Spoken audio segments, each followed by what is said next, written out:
Liver की सफाई कर लो सर्वकल्प से, कायाकल्प से। किडनी की सफाई कर लो। अभी रीनोग्रिड क्वाथ बना दिया एक। हाँ, नीम, पीपल, गोखरू, हरा धनिया, कासनी, पशुओं को खिलाते कासनी, वो कासनी, भुट्टे के रेशे, गन्ने के जड़ और दूब घास की जड़, ये जो सरकंडे हैं इनकी जड़, पंच तृणमूल, जो घास उगती है जिनमें जड़ होती है ना, चाहे पुनर्नवा है, चाहे ये सरकंडे है, चाहे ये गन्ना है, चाहे इसमें भी नीचे अच्छी जड़ होती है, मकई में भी जड़ होती है। 5 कोई भी तिनके जिनकी जड़ें मजबूत है। घास, दूब घास, साधारण घास में जड़ उतनी नहीं होती, दूब घास में बड़ी गहरी जड़ होती है। दूर्वा,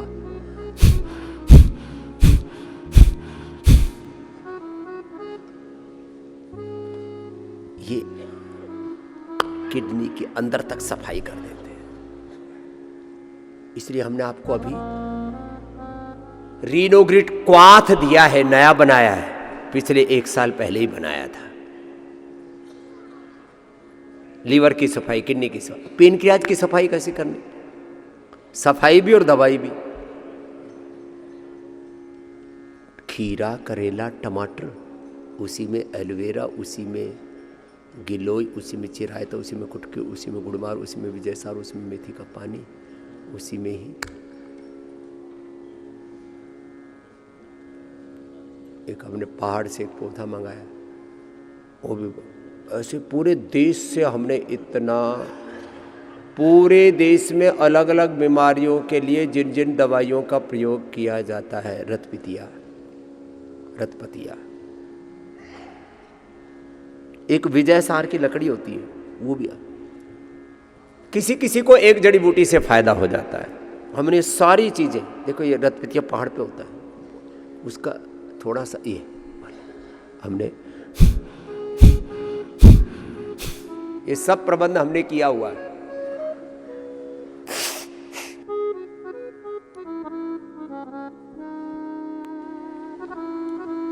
पेनक्रियाज की सफाई लो,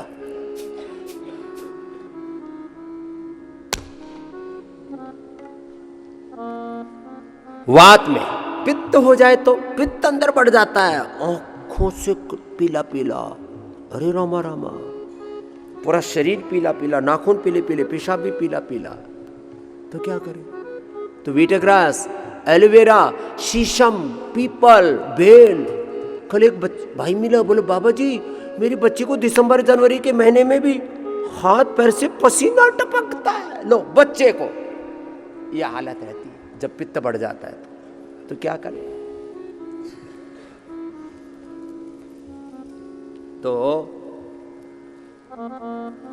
वीटग्रास, एलोवेरा, गिलोय,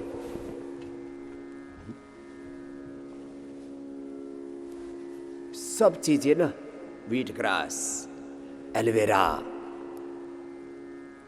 शीशम, पीपल, बेल और ये गिलोय तो त्रिदोषनाशक है, सब बीमारियों में काम आती है।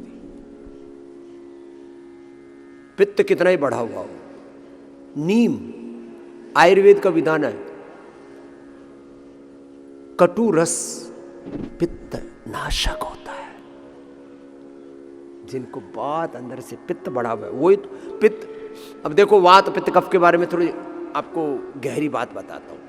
पित्त बढ़ता है उसी से, सोराइसिस, एक्जिमा, लिकोडर्मा, ये जितने भी रोग होते पित्त बढ़ने से होते हैं। पित्त बढ़ने से बीपी बढ़ता है, पित्त बढ़ने से गुस्सा आता है, पित्त बढ़ने से मन बेचैन रहता है, पित्त बढ़ने से नींद उड़ जाती है, पित्त बढ़ने से पूरी शरीर की जो जीवनीय शक्ति है ना, उसका डायरेक्शन डिस्ट्रैक्टिव हो जाता है। अपना ही शरीर अपना नुकसान करने लगता है। पित्त अपने ही शरीर को अंदर से खाने लगता है। पित्त बढ़ने से एसिडिटी होती है, पित्त बढ़ने से अल्सर होता है, अंदर से घाव कर देता है, शरीर को खत्म कर देता है। पित्त बढ़ने से बच्चे नहीं होते, बच्चे न होने में स्पर्म काउंट का कम होना, ओवम ठीक से नहीं बनना, उसका पुष्ट पूरा ना होना, यूट्रस में ओवरी में सिस्ट पॉलिसिस्टिक ओवरीज, ये सब कई बार सारी चीज नॉर्मल, बच्चे नहीं हो रहे। पित्त बढ़ने से गर्भ ठहरता नहीं है।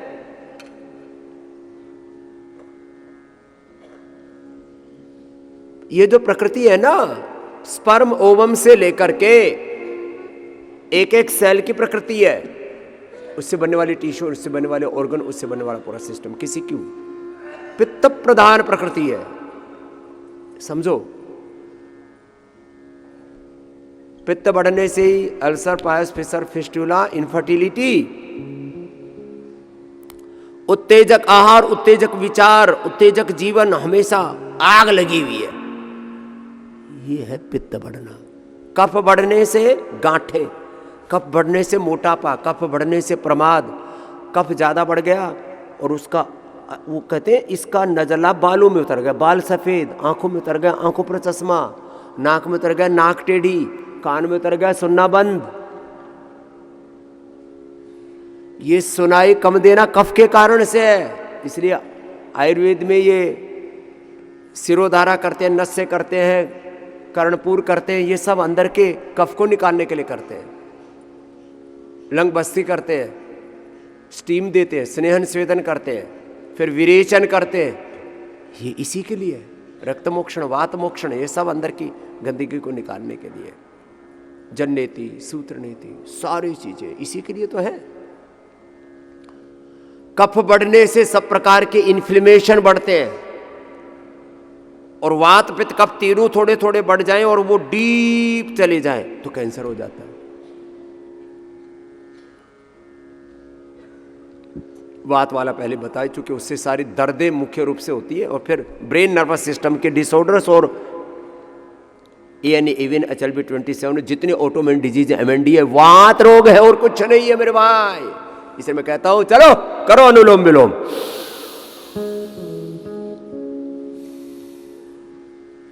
तो क्या बोला, सफाई ही दवाई है।